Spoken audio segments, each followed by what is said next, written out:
জীৱনৰ প্ৰতি লোৱা ঋণাত্মক দৃষ্টিভংগীৰ পৰিণাম গুৰুতৰ আৰু ধ্বংসাত্মক হ'ব পাৰে।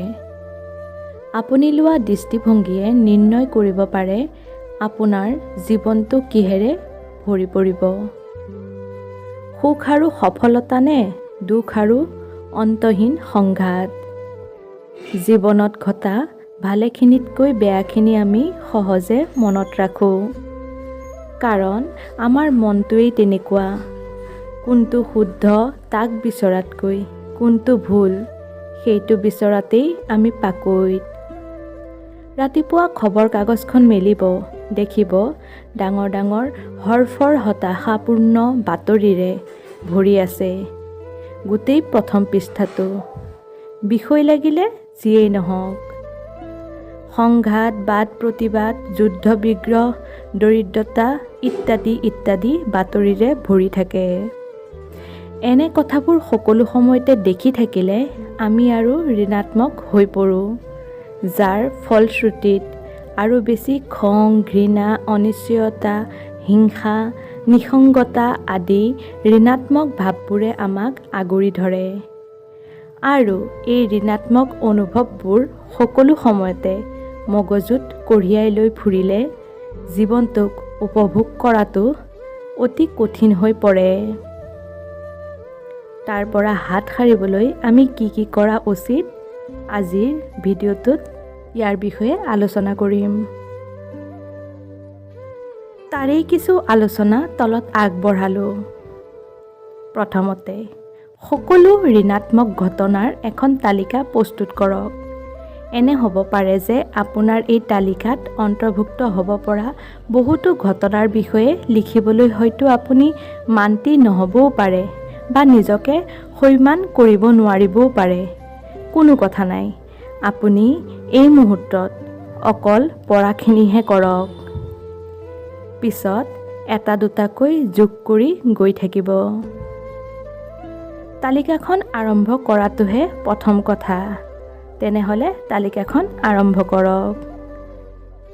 তালিকাখন প্ৰস্তুত কৰাৰ পাছত এটা এটাকৈ চকু ফুৰাই যাওক।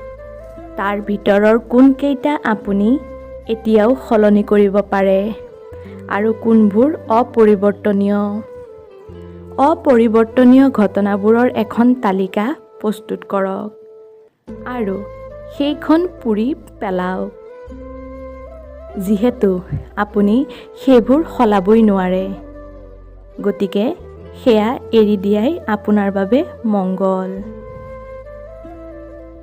এতিয়া যিখিনিৰ পৰিৱৰ্তন কৰিব পাৰি সেইখিনি কেনেকৈ পৰিৱৰ্তন কৰিব তাৰ এটা পৰিকল্পনা তৈয়াৰ কৰক। কিয়নো ঋণাত্মক মনোভাৱক ধনাত্মক দৃষ্টিভংগীলৈ পৰিৱৰ্তন কৰিবলৈ ভালখিনিৰ ওপৰত গুৰুত্ব দিয়াটো অতি জৰুৰী। সেয়েহে গুৰুত্ব দিয়ক। দ্বিতীয়তে, কৃতজ্ঞতা প্ৰকাশে এটা ধনাত্মক মনোভাৱ গঢ় দিয়াত সহায় কৰে। এতিয়া আপুনি এনে এখন তালিকা প্ৰস্তুত কৰক য'ত আপুনি সন্নিৱিষ্ট কৰিব আপোনাৰ জীৱনত ইতিমধ্যে ঘটি যোৱা বা বৰ্তমানে ঘটি থকা ধনাত্মক কথা বা ঘটনাবোৰ। তাৰপিছত আপুনি লিখিব আৰু কি পৰিৱৰ্তন আপোনাৰ জীৱনত হোৱাটো আপুনি বিচাৰে সেইখিনি বুজি ল'ব।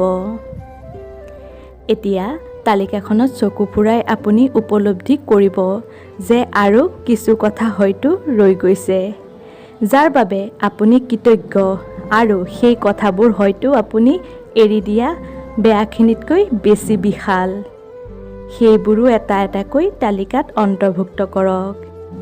ইয়াৰ দ্বাৰা আপুনি এষাৰ দৰকাৰী কথা উপলব্ধি কৰিব যে জীৱনত যিয়েই নঘটক কিয়, জীৱন অনুপম আৰু আশাবোৰেই জীৱনটো সুন্দৰ কৰি তোলে। নহয়নে বাৰু? অনুভৱ কৰিবলৈ আৰম্ভ কৰিব।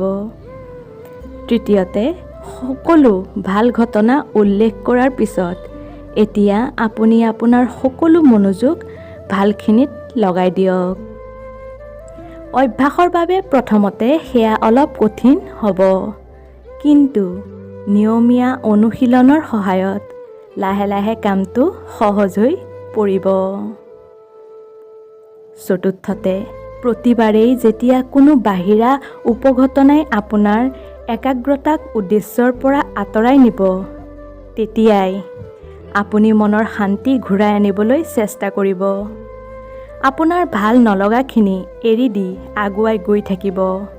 মনত সদায় ধনাত্মক আৰু ঋণাত্মক দুয়োটা দিশৰ মাজত অহৰহ যুদ্ধ চলি থাকিব। আপুনি মাথো ধনাত্মক দিশটোক গুৰুত্ব দি যাব, ঋণাত্মক দিশটোক এৰি যাব।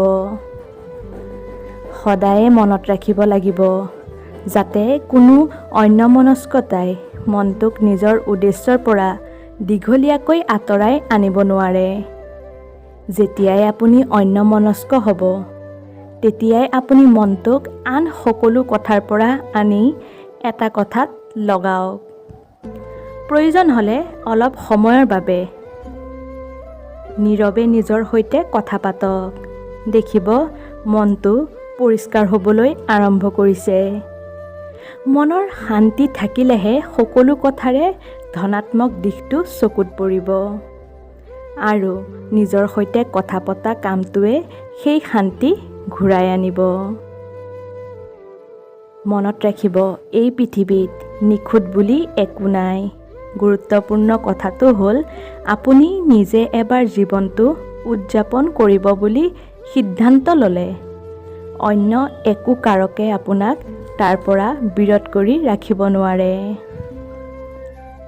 এবাৰ চেষ্টা কৰি চাওক, দেখিব সকলো কথাৰে ঋণাত্মক দিশটো নাচাই ধনাত্মক দিশটো চোৱাৰ অভ্যাস কৰিলেই আপোনাৰ এই বহুমূলীয়া জীৱনটো সুখ, সমৃদ্ধি আৰু সন্তুষ্টিৰে ভৰি পৰিব। আপোনাৰ পৰিৱৰ্তন প্ৰচেষ্টাৰ প্ৰথম পদক্ষেপটো হ'ল আপুনি ক'ত আছে, কি কৰি আছে বা কেনেধৰণে আছে সেইটো নিৰ্ধাৰণ কৰা।